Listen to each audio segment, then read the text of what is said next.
സൂര്യചന്ദ്ര ടാരോട്ടിലേക്ക് ഏവർക്കും സ്വാഗതം. പൂയം നക്ഷത്രത്തിൻ്റെ ജൂലൈ 2025 ടാരോട്ട് റീഡിംഗ് ആണ് ഇവിടെ നോക്കുന്നത്. ആദ്യമായിട്ട് ചാനൽ കാണുന്നവരാണെങ്കിൽ സബ്സ്ക്രൈബ് ചെയ്യുക, ഷെയർ ചെയ്യുക, ലൈക്ക് ചെയ്യുക. വീഡിയോ ഇഷ്ടമായെങ്കിൽ റിസണേറ്റ് ആവുന്നുണ്ടെങ്കിൽ കമൻറ്റ് ചെയ്യാനും മറക്കരുത്. പൂയം നക്ഷത്രക്കാർക്ക് ജൂലൈ മാസത്തെ ടാരോട്ട് കാർഡുകൾ ഏതൊക്കെയാണ് ലഭിച്ചിരിക്കുന്നതെന്ന് നമുക്ക് നോക്കാം. Ace of cups, 3 of pentacles, 2 of cups, devil, the tower. ഈ ഒരു മാസം ശക്തമായ പുതിയ ഇമോഷണൽ ആയിട്ടുള്ള ഫീലിങ്സ് ഒക്കെ എക്സ്പീരിയൻസ് ചെയ്യാനുള്ളൊരു സാഹചര്യത്തെ സൂചിപ്പിക്കുന്നു. പുതിയ ബന്ധങ്ങൾ, ലവ് റിലേഷൻഷിപ്പ് ആവാം, അല്ലെങ്കിൽ ആത്മീയമായ ഒരു തിരിച്ചറിവ് ഒക്കെ ആവാം. ഈ ഒരു കാർഡ് പറയുന്നത് ഹൃദയം തുറക്കൂ, പുതിയ അനുഭവങ്ങൾ സ്വീകരിക്കാൻ തയ്യാറാവൂ എന്നാണ്.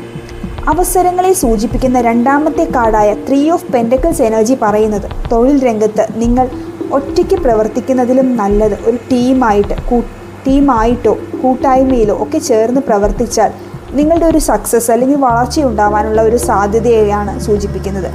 നിങ്ങളുടെ കൊളീഗ്സിൻ്റെയോ ഫ്രണ്ട്സിൻ്റെയോ ഒക്കെ ഒരു അംഗീകാരവും സഹായവും സപ്പോർട്ടും ഒക്കെ കിട്ടുന്ന ഒരു മാസമാണ്.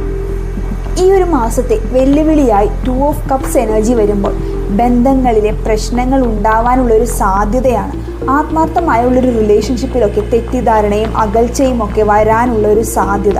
ഇവിടെ സത്യസന്ധമായൊരു കമ്മ്യൂണിക്കേഷൻ വേണമെന്ന് കാർഡ് സൂചിപ്പിക്കുന്നു. ഈ മാസം നിങ്ങൾ എടുക്കേണ്ട ആക്ഷനായി ഡെവിൾ കാർഡ് വരുമ്പോൾ ടോക്സിക് ആയിട്ടുള്ള വ്യക്തികൾ, ബന്ധങ്ങൾ, ശീലങ്ങൾ ഒക്കെ നിങ്ങൾക്കുണ്ടെങ്കിൽ സ്വയം ആത്മപരിശോധന നടത്തി അതിൽ നിന്നും മോചിതനാവണം എന്നും കാർഡിലൂടെ പ്രപഞ്ചശക്തി നിങ്ങളോട് പറയുന്നു. മാസം അവസാനത്തോടു കൂടി നിങ്ങൾ ചിന്തിച്ചിട്ടില്ലാത്ത വലിയൊരു മാറ്റം നിങ്ങൾക്ക് സംഭവിക്കാനുള്ളൊരു സാഹചര്യത്തെ സൂചിപ്പിക്കുന്നു. അത് നിങ്ങൾക്ക് ആദ്യം തകർച്ച പോലെ തോന്നുമെങ്കിലും അതൊരു ജീവിതത്തിലേക്കുള്ള പുതിയൊരു വഴിത്തിരിവായി മാറും, അല്ലെങ്കിൽ പുതിയൊരു മാറ്റമാണ് സംഭവിക്കുന്നത്. അതിലേക്ക് വേണ്ടി നിങ്ങളുടെ ഐഡിയാസ്, ലൈഫ് ഹാബിറ്റ്സ് ഒക്കെ മാറണമെന്നും മാറാനുള്ള സാഹചര്യവും ഒക്കെ സൂചിപ്പിക്കുന്നു. ഇതോടുകൂടി ഈ കാർഡ് റീഡിംഗ് ഇവിടെ പൂർണ്ണമാവുന്നു. ഏവർക്കും ഒരു ശുഭദിനം ആശംസിക്കുന്നു.